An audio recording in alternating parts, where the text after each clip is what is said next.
Bonjour et bienvenue sur Entre Terre et Ciel podcast, le podcast spirituel qui s'adresse à vous qui avez besoin de vous ancrer dans votre vie quotidienne et de développer votre conscience. Chaque semaine, je vous délivre des clés pour vous aider à relever vos défis du quotidien et vous sentir connecté et soutenu dans vos expériences de vie. Je suis Adélia, je suis guide holistique, enseignante en développement personnel et spirituel, clairvoyante et médium, et je vous accompagne à travers mes pratiques telles que le développement de l'intuition et des perceptions subtiles, l'énergétique, la cartomancie, l'astrologie et le développement de la conscience afin de vous aligner dans votre vie et d'en faire une expérience vertueuse et pleine de sens. Entre Terre et Ciel est donc destiné à toutes les personnes intéressées par ces pratiques, ainsi qu'à ceux qui sont en quête d'une spiritualité incarnée, ouvrant la porte à des applications dans la vie quotidienne. N'hésitez pas à me soutenir en vous abonnant et en notant ce podcast, et je vous souhaite une belle écoute.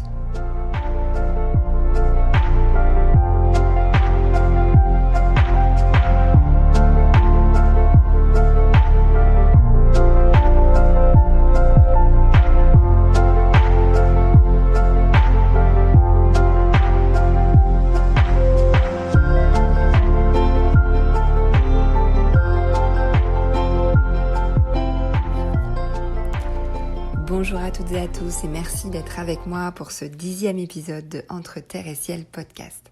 Je suis très heureuse d'être avec vous et aujourd'hui, nous allons parler des croyances liées à l'argent et de la notion d'abondance. Alors, c'est un sujet qui est assez commun finalement, que j'ai assez souvent en séance et du coup, dans cet épisode, je vais essayer de lister un peu quelques fausses croyances qui peuvent exister face à l'argent. Bon, sachant qu'elles ne seront pas toutes citées, parce qu'il y en a beaucoup. Je vais essayer de vous partager les plus importantes et peut-être qu'elles résonneront en vous, peut-être qu'elles permettront de mettre en conscience certaines choses. Bon, alors déjà, il faut savoir qu'on a tous des fausses croyances. Bon, comme vous savez, on est fait de croyances, mais on a aussi tous des croyances limitantes, on va dire, liées à l'argent. Et on en a souvent plusieurs. L'important en fait, c'est si on a du mal à avancer dans sa vie dans ce secteur-là, à ce moment-là, effectivement, c'est d'essayer de les régler ou de pouvoir avancer dessus, surtout si on a des problèmes récurrents avec l'argent ou par exemple avec le fait de se faire payer, etc. etc. Ça ne veut pas dire que vous allez vous reconnaître dans les croyances ou ça ne veut pas dire que vous avez forcément ce genre de croyances à régler puisque ça peut être infini. Au niveau des systèmes, de la manière dont vous êtes structuré, etc.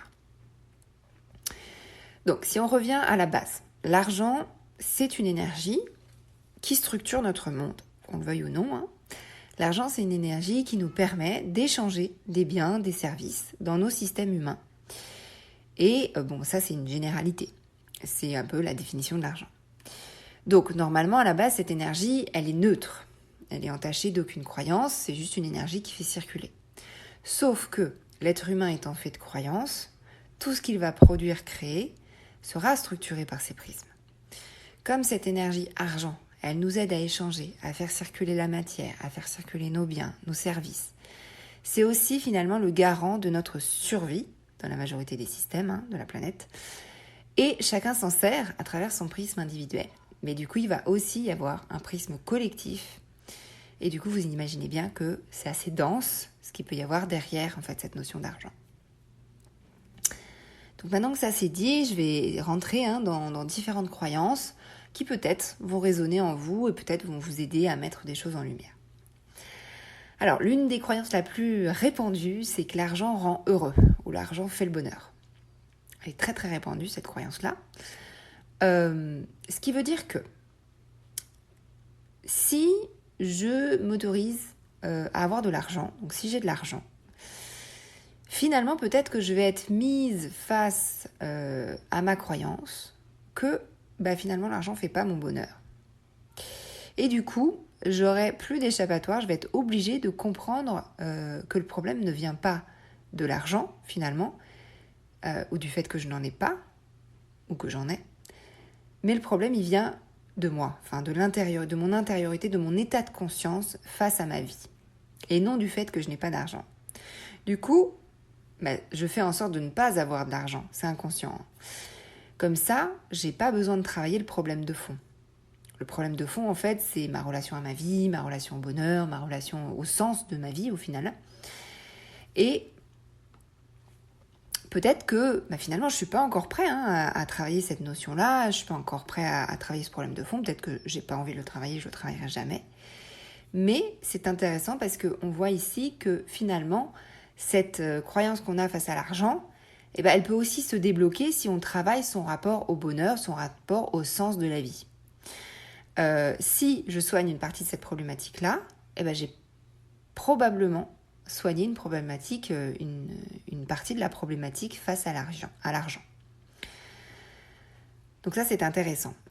Du coup, l'autre facette de cette croyance, c'est l'argent peut faire mon bonheur ou peut contribuer à mon bonheur. Cette croyance peut être vraie, mais du coup, ce qui n'est peut-être pas réglé, c'est ma croyance vis-à-vis du bonheur encore, et que là, en fait, la croyance, c'est le bonheur n'est pas pour moi, ou je n'y ai pas droit, ou j'ai peur du bonheur, enfin, X ou Y croyance. Du coup, si je pense que l'argent peut faire mon bonheur, mais que j'ai moi-même peur du bonheur, eh bien, je préfère peut-être ne pas avoir d'argent, comme ça, je reste là où je suis, dans ma zone de confort restrictive, et comme je connais cet état de conscience, je sais le maîtriser, ça me rassure. Donc on est dans un contexte restreint, mais rassurant. Donc ça, c'est une première croyance liée à l'argent qui peut être lue de plusieurs manières. Ensuite, il y a autre chose, autre croyance, l'argent n'a pas la même valeur que moi. Alors, l'argent, c'est intéressant parce que c'est quelque chose, c'est une énergie qui est instable, et qui en fait a sa valeur qui va reposer sur ce qu'on va lui donner, mais aussi sur la dynamique de nos systèmes, donc ce que le collectif va lui donner finalement. Du coup, on peut estimer que l'argent c'est variable, c'est pas prédictif, c'est faux, ou alors ça n'a pas une valeur qui est définie. Et c'est pas une valeur que je vais contrôler non plus, puisqu'elle est aussi contrôlée par nos systèmes collectifs. Du coup, c'est comme si l'argent n'a pas de valeur à part la valeur qu'on lui donne. Et du coup, si j'estime que l'argent n'a pas de vraie valeur, eh bien peut-être que ça ne sert à rien, car moi j'estime avoir une vraie valeur, qui est constante. Du coup, peut-être que je peux estimer avoir plus de valeur que l'argent. Du coup, je ne vais pas vouloir de cet argent puisque la valeur n'est pas adéquate face à moi. L'autre facette, c'est j'estime que l'argent a beaucoup de valeur et comme je ne m'estime pas moi avoir autant de valeur, du coup l'argent a plus de valeur que moi. Donc finalement je ne peux pas en avoir non plus puisque c'est pas énergétiquement égal. Ça peut être aussi que ça peut un peu résonner quelque part. Autre croyance, l'argent participe au mal-être du monde. L'argent c'est négatif. Ok, ça c'est une croyance. Si on est contre notre société actuelle, on ne veut pas participer à ce monde parce qu'on trouve qu'il est bancal, qu'il va pas bien, etc. Mais comme l'argent c'est le plus gros moyen d'échange à l'heure actuelle, du coup si j'ai de l'argent, je participe à cette société qui n'a pas de valeur pour moi, ou du moins mes valeurs. Du coup, je ne veux pas participer à ce monde. Donc, ma solution, c'est de ne pas avoir d'argent. Donc ça aussi, c'est une autre croyance. L'autre problématique, ça peut être « je ne sais pas faire des choix » et je ne sais pas quoi choisir. Je ne sais pas choisir des choses bonnes pour moi, peut-être aussi. Du coup, l'argent, finalement, on peut s'en servir pour acheter son paradis ou acheter son enfer. Mais du coup, comme on ne sait pas faire des choix, on ne sait pas quoi choisir, finalement, est-ce que je saurais, si j'ai de l'argent, choisir le paradis ou est-ce que je vais choisir l'enfer au niveau de mes dépenses? Autre notion un peu plus profonde, c'est de se dire peut-être que je vais choisir le paradis et que finalement je vais le transformer en enfer puisque j'ai d'autres choses à structurer en moi qui ne sont pas alignées. Ça, c'est autre chose. Autre résultante du choix, mais aussi lié à la croyance, hein, donc c'est le fait de la pureté de nos choix et de notre responsabilité dans nos choix. Avec l'argent, on peut acheter pour faire du bien, on peut acheter pour faire du mal. Donc finalement, si je ne suis pas pure, entre guillemets, finalement, je ne vais pas pouvoir utiliser cet argent à des fins adéquates, peut-être parce qu'il me fait peur et peut-être qu'au final parce que j'ai peur de moi-même. Donc finalement, je vais préférer me restreindre. Tout ce que je vous cite, c'est inconscient. Hein. Donc on n'est pas en train de tergiverser dans notre cerveau pour savoir ça. Hein. Il n'y a pas non plus de jugement à avoir, hein, parce que c'est juste des états qu'on peut modifier. Et donc du coup, finalement, je ne vais pas avoir beaucoup d'argent parce que j'ai ces croyances restrictives ou limitantes, cette structuration face à ça. Autre croyance, l'argent, c'est pour nos élites. Et oui, du coup, comme je suis... peut-être je ne fais pas partie de cette élite, ou je n'estime pas faire partie de cette élite, ou je suis contre cette élite, je préfère ne pas avoir d'argent pour ne pas appartenir à ce clan. Accepter l'argent, c'est accepter d'être comme eux. C'est une croyance. Autre facette qui peut ressembler, hein, mais qui n'est pas tout à fait pareille, ceux qui ont de l'argent, du coup, sont en minorité dans notre monde, comparé à ceux qui n'en ont pas beaucoup. Du coup, si j'ai de l'argent, je change de camp. Du coup, je passe dans le camp de la minorité, qui, en plus, peut être étiqueté dans l'inconscient comme camp des méchants. Du coup, ça n'est pas possible pour moi de passer dans le camp de la minorité parce que j'ai besoin de me sentir en majorité, puisque c'est une structuration au niveau du collectif qui est en moi. Donc, mon système, il va se mettre en alerte pour ne pas recevoir trop d'argent. Autre croyance, dès que j'ai de l'argent, je le dépense. Donc, l'argent, c'est un peu comme si ça brûlait les doigts. Donc, je préfère le dépenser très vite. Ça peut être la croyance derrière, c'est je préfère le dépenser très vite plutôt qu'on me le vole ou qu'on me le prête. Alors ça structure de plein de manières différentes. Ça peut aussi se structurer d'un point de vue du patriarcat, si on est une femme, ça va dépendre, que finalement on ait la peur que l'homme prenne notre argent, et comme dans nos systèmes inconscients, l'énergie argent est masculine, alors c'est pas pour tout le monde que ça se structure comme ça, hein, on est d'accord, hein, c'est une croyance, hein, et bien du coup, dans notre inconscient, je ne peux pas avoir d'argent si je suis une femme, puisque c'est masculin. Autre croyance, l'argent est une récompense. C'est comme si c'était un bon point, une validation du monde extérieur. Du coup, j'ai de l'argent uniquement quand je suis récompensée ou quand j'estime mériter cette récompense. Du coup, ce que je reçois sera intimement lié à ce que je pense que je vaux dans mes systèmes conscients et inconscients. Encore une autre croyance, l'argent, c'est du pouvoir. Quand j'ai de l'argent, j'ai du pouvoir. Donc, si j'ai de l'argent, mais que mon pouvoir n'est pas bien structuré, du coup, j'ai peur d'avoir cet argent, puisque j'ai peur de mon pouvoir.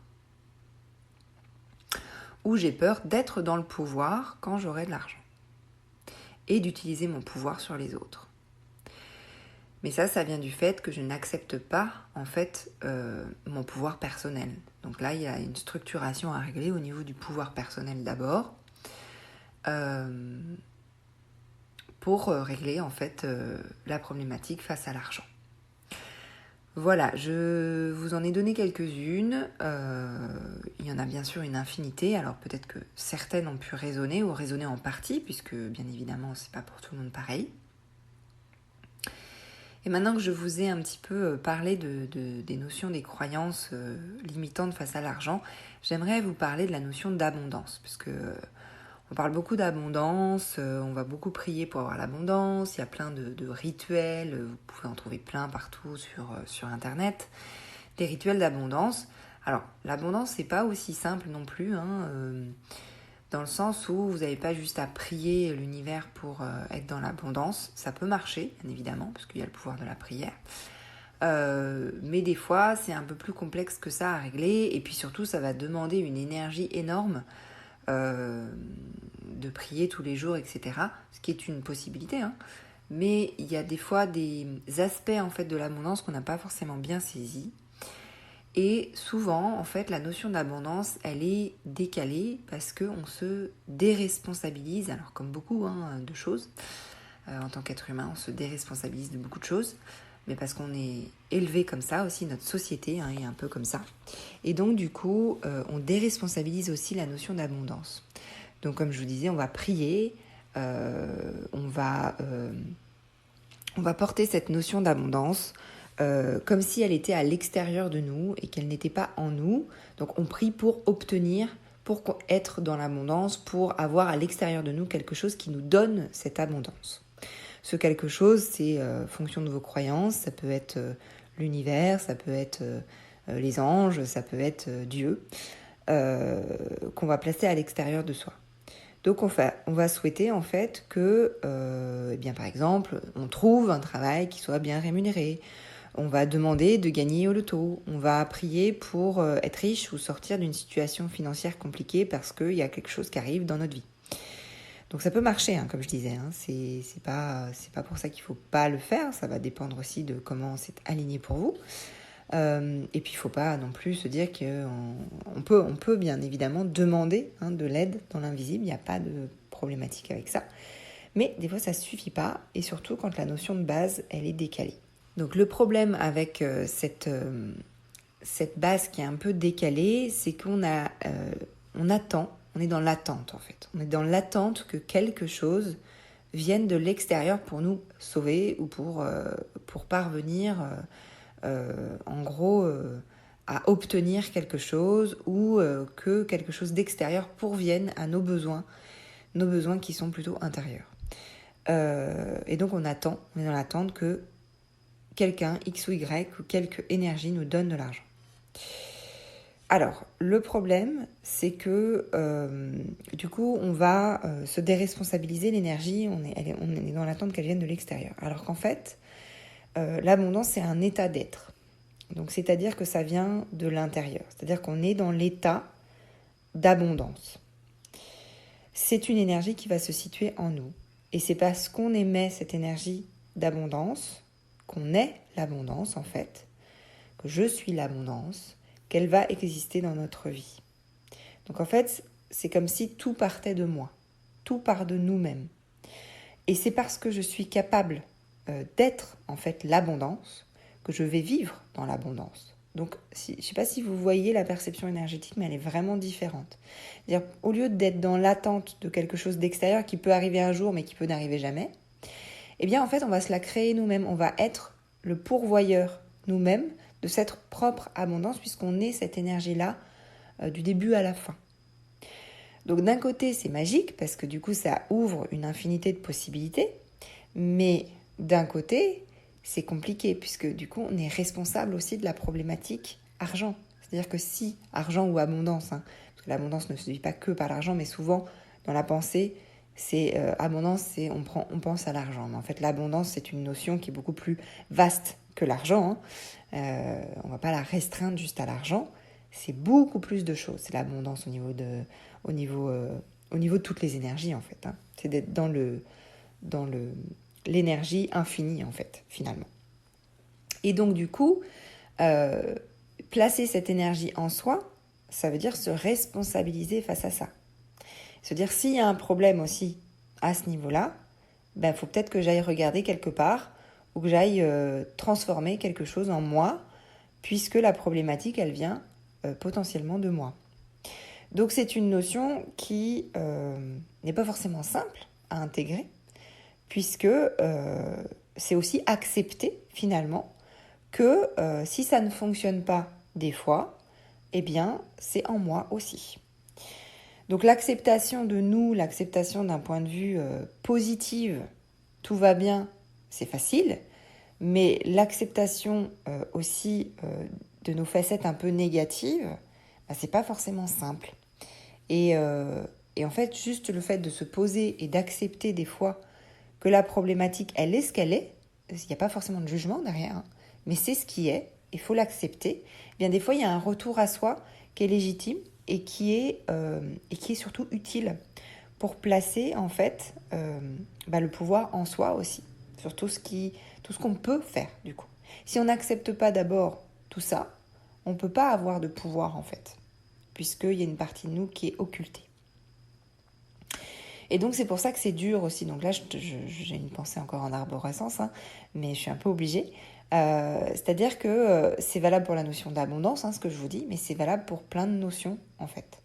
Et que le fait d'accepter déjà tel qu'on est, où on est, bah, c'est déjà la première prise de conscience.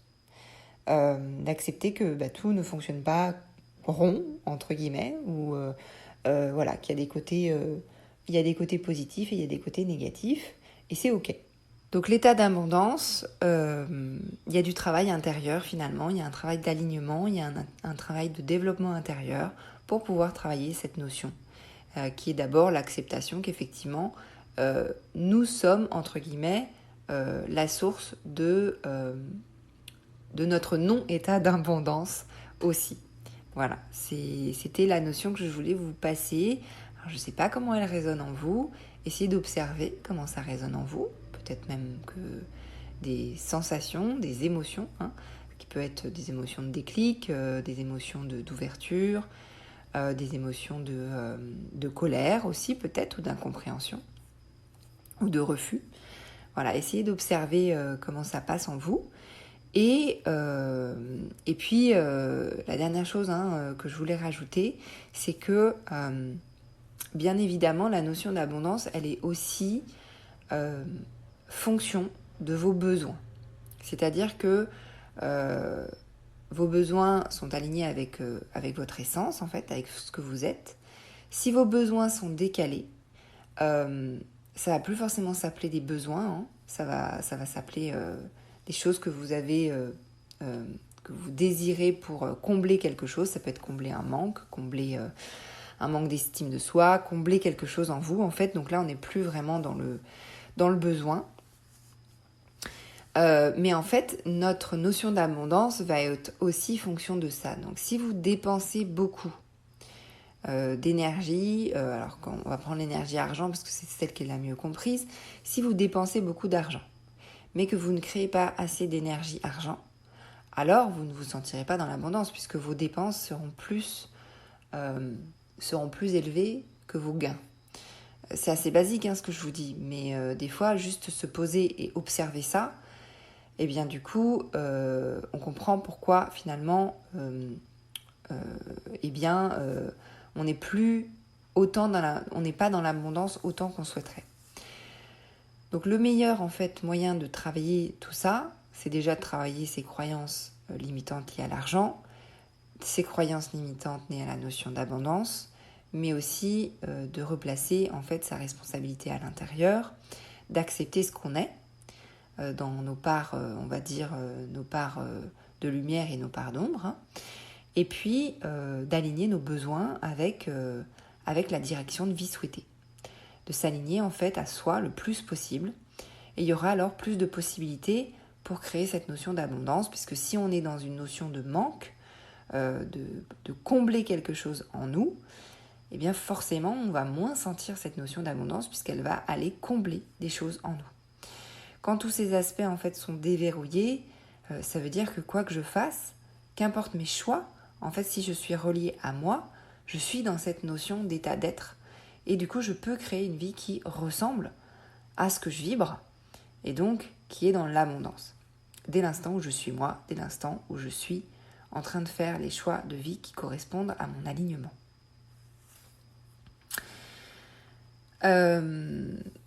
Voilà ce que je voulais vous partager aujourd'hui sur ces notions d'argent, ces notions d'abondance. On pourrait en parler pendant des heures, mais voilà les petites informations que je voulais vous transmettre.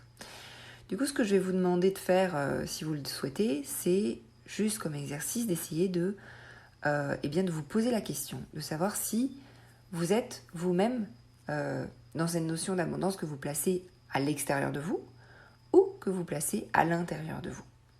Si jamais vous ne placez pas cette notion à l'intérieur de vous, qu'est-ce que ça change pour vous de la placer en vous, en fait ? Est-ce que tout d'un coup, vous pensez qu'il y a l'univers des possibles qui s'ouvre, c'est-à-dire que vous avez une infinité de possibilités qui s'ouvrent à vous, ou au contraire, ça vous met face peut-être à des choses inconfortables où vous vous dites « mince, ça veut dire que je suis aussi entre guillemets, celui qui va limiter mon expansion.